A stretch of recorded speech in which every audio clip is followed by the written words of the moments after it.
you can conclude that someone's religious practices are not only detrimental to society, but also detrimental to the people participating in it. Then there comes a point in time, to make them stop. But then again, you come across that threshold. How do you define, what someone else's religious beliefs, are, and when they're detrimental? There's that little threshold. But anyway, let me go ahead and get the next video ready. I'm going to be unplugging my microphone. So before you go, yes. like I said, I just want to stress the importance sort of discussion. These things need to happen. We can't just have this general war cry and the simplistic interpretation of people and their cultures like what we've been seeing on YouTube. We really need to think about these things and sit down and talk about them. It's not that simple. And I just want to stress that point again to everyone here in this chat and who's be watching this video. We're dealing with other human beings, and they may be ignorant and stupid, but not all of them are like that, and hostility is not necessarily going to change anything. So we really need to think about these things. Okay. Anyway, let's go ahead and get on with the next one.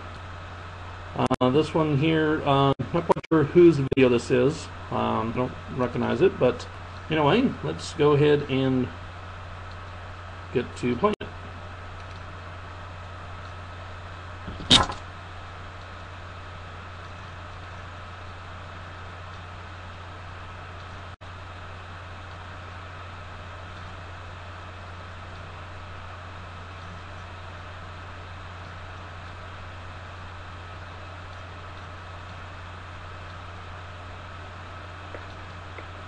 Okay, yeah, this was something we've already covered, but,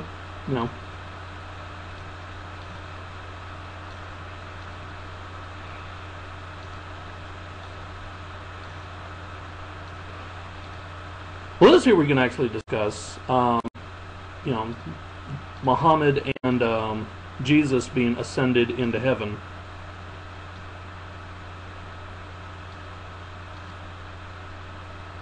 Yeah, that's actually a good one.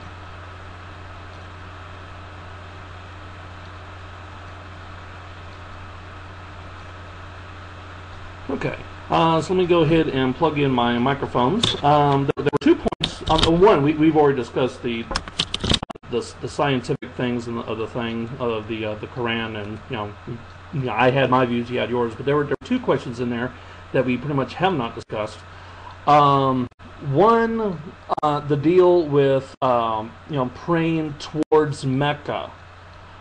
With a round Earth, the most logical position would be to aim towards the ground. Wouldn't praying towards Mecca imply a flat Earth? Well, actually, I do want to touch up on the first question. Okay, no problem. Just give some background information. Not in reference to the Quran, but actually, many people seem to believe historically that it's historically accurate that the majority of the world believe that the Earth is flat. It's not the case, especially with the church. I mean, one of the main things that the church believed, and many people believed, was not so much that the world was.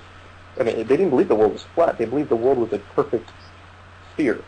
And that was the main controversy. The world was a perfect sphere. It wasn't this flat thing. So, and especially when going, traveling around the world, it was mainly an issue of distance, not so much,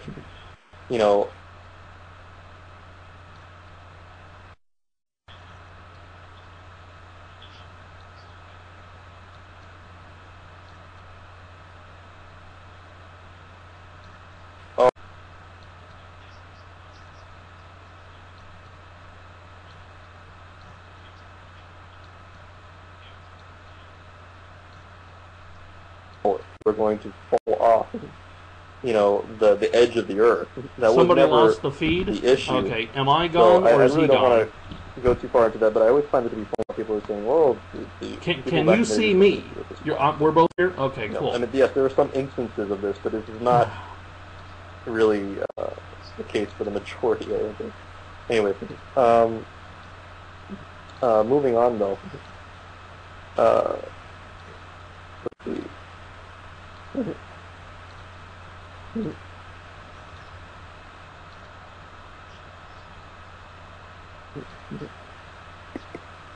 Yeah.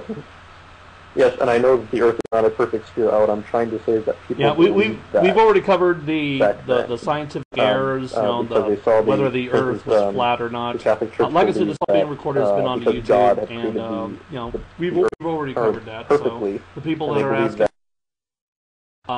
just watch the video when it's posted on YouTube, because he's got his thing, I got my thing. So, as reference to the Qibla, the Qibla basically when facing Mecca, the reason for this is because people used to face Jerusalem, and they started facing Mecca after the Valley of Command was given to them. I guess you could say, well, it'd be more accurate if they just pointed if they just faced direction down to the earth, because it would go straight over there.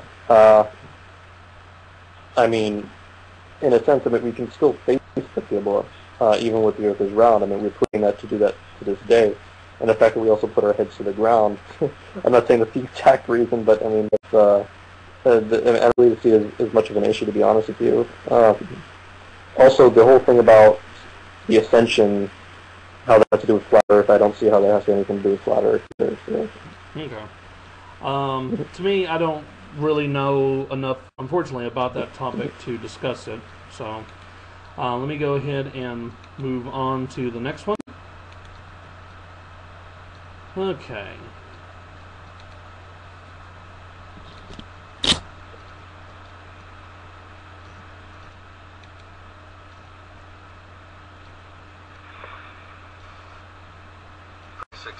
Here. DawahFilms a question for the debate with HapptCabbie. As a moderate Muslim, which I assume that's what you are, does that mean that you wouldn't approve, say, of stoning someone to death? Or does it mean that you just wouldn't try to impose that on somebody else, or be extreme to try to make other people follow that, other than the person being stoned, of course? But so that's my question.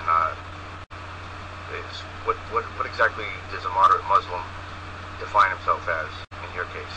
Is it that you disagree with the Sharia law or Quran when it comes to stoning someone to death, or do you just believe that it's not right to try to impose that to other people?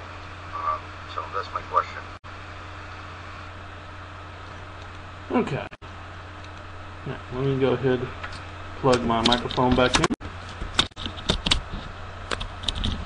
Okay. Well, I want to answer this question. Sure. First, I want to make a clarification regarding some moderate. I was going to make a video about this too. What does it mean to be a moderate? I think a lot of people have this perception that moderation, or moderate Muslim, means to be non-religious, or to be overly secular, kind of ignoring things from their religion. That's not how moderation is interpreted in this case. Muslims who are overly secular, who ignore their religion, we call them progressives, and Muslims call them progressives. So it's different. But in reference to his question, he had stated, first off, I already kind of gave my view on the hudud punishment, and how they should be applied. I don't know exactly. I think there should be punishments for certain things. I don't have a definite opinion yet as to certain things. Like I said, I need to continue researching those particular laws to give you exact answers, so I apologize for that. But do I think it's wrong to stone somebody? Yeah, I do, and I don't think it's a good thing to do. But also, he asked another one, does this just mean, too, that you just wouldn't impose it on people? At the same time, I would not impose it on people. I think that there is no compulsion in the religion of Islam. There is no reason we cannot impose our religion on people. And even within an Islamic state, I don't believe that, as taking a reformist position, I don't believe that non-Muslims fall under those specific laws that Muslims must follow. I believe that non-Muslims should pay a tax, just like the Muslims in an Islamic state, just like the Muslims pay zakah, a tax. But other than that, I don't think they fall under any other law. So. Okay.